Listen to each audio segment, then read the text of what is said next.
It is Easter Sunday, 2010, and I'm parked along Burnthorpe Road with the City of Mississauga Evil Empire in the background.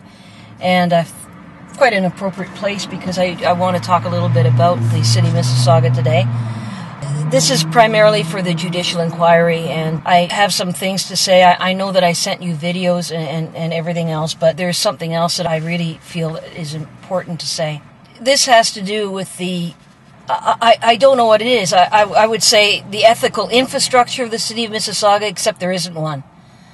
And it's just really important that you get beyond what the City of Mississauga has successfully claimed for what I suspect is decades, which is this leading Canada in management, and above all, their slogan, trust, quality, excellence. Freedom of information plus now what in June will be 4 years of intense municipal research. What reveals is the City of Mississauga is anything but trust, quality, excellence. The problems that exist, the lack of ethics, is so widespread in the corporation, and I have so many examples that for me to relate them all to you is just a daunting task. But what I want to convey to you is that there's no one like me as far as an observer is concerned. There's just no one who has documented the City of Mississauga to the extent that I have. And one of the things that happens is that citizens aren't believed. The City of Mississauga has been so successful in painting itself as this caring, progressive municipality that essentially is the model for the rest of Canada, that it's extremely difficult to get any other kind of message out.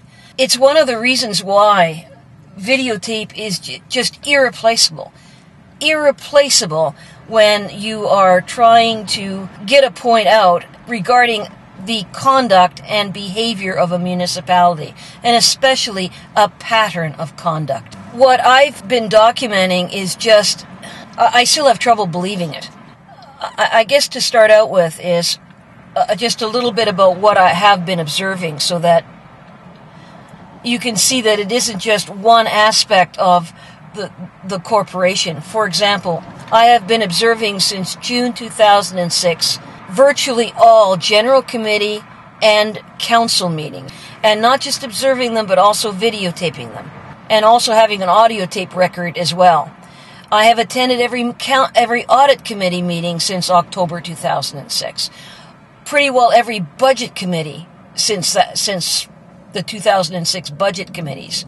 I have been to public meetings, including Enersource. On top of that, my primary focus is treatment of youth and citizens, or in other words, the ethical, social issue aspect of the City of Mississauga, and especially the vast yawning gap between what they claim publicly. Trust, quality, and excellence. To being productive, happy employees that will do the job, that will enable us to deliver on the public trust. The public can't be second-guessing what we do. They have to know that what we're doing it for them, and we're doing it in an open way. And what freedom of information reveals. Freedom of information confirms that staff manipulate you to their desired conclusions, and videotape shows how easy that sometimes is.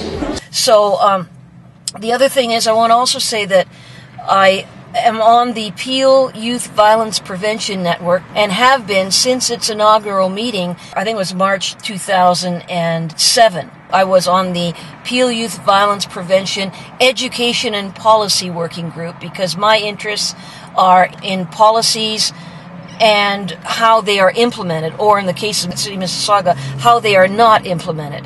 There seems to be a trend as you go through all these audits, the lack of support. That's the message of it. All of the folks, actually. And that to me is very, very important. There's a lack of justification and follow-up. Not that anything maybe has gone wrong, but it's by luck rather than by good management. And there's a trend through all the reports I sent. So contracts are,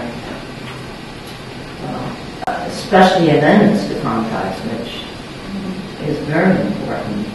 Amendment to contract without approval of either the management, as this one is, like some changes were made without approval of the management.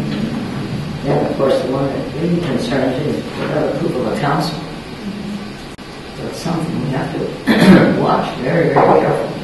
Any amendments to contract that it's had gone through the right approval process.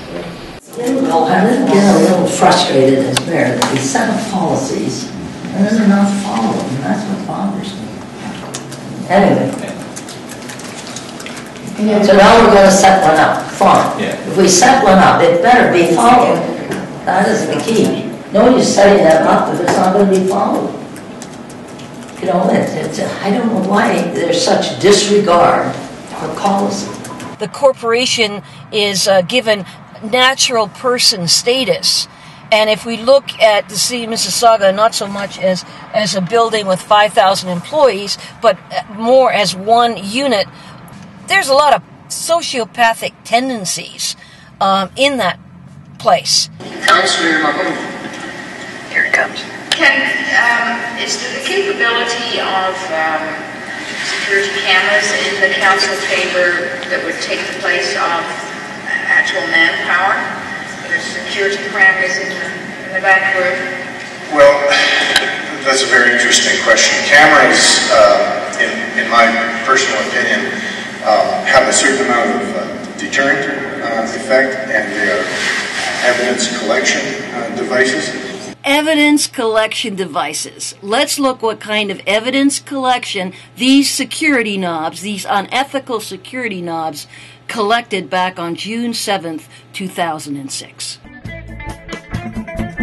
Up above in a big brown city, snakes are wearing their suits, selling souls for a pretty penny, sacrificing the truth. Desolation angels are singing to oblivious fools, compartmentalized, separate and broken, we blindly follow their rules. Watching you, watching you, watching you, watching you, big brother. Anyway. So now we're going to set one up. Fine. If we set one up, it better be followed. That is the key. No use setting that up if it's not going to be followed. You know, I don't know why there's such disregard for policy. And it speaks to the absolute lack of accountability here at the City of Mississauga. And I would hope that the judicial inquiry will at least recognize that there isn't a public document that you can trust coming out of that place. Every bylaw you've got to question. Next we have Ursula Cooper-Bennett appearing before us with respect to the revisions to the city's records retention bylaw. Every assertion by any member of staff. We don't just have pockets of excellence in this organization. We have excellence throughout. Even Hazel McCallion herself. There were a number of comments made about the management of a certain city, and I won't name which one. I can assure you, as I sat there and thought, we are so well managed in this city. Lead Canada in management. Have to be questioned.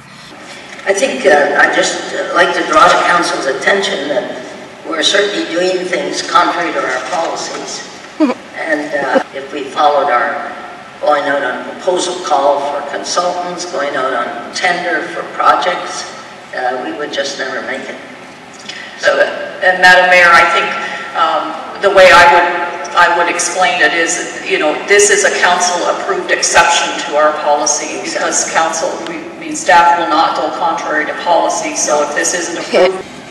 Through the Freedom of Information Act, because I was being stonewalled by so many people, through the Freedom of Information Act, I found out the information I do have. I have access to the contract.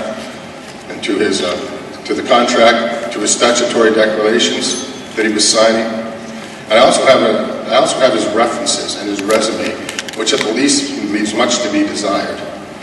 On his projects that he had that he put down as a reference, these are projects that he's been basically kicked off for non-performance, this contractor. He's done projects where there's been liens put on it and he's been asked to leave. And these are I want to know about the due diligence of hiring this contractor and awarding him this job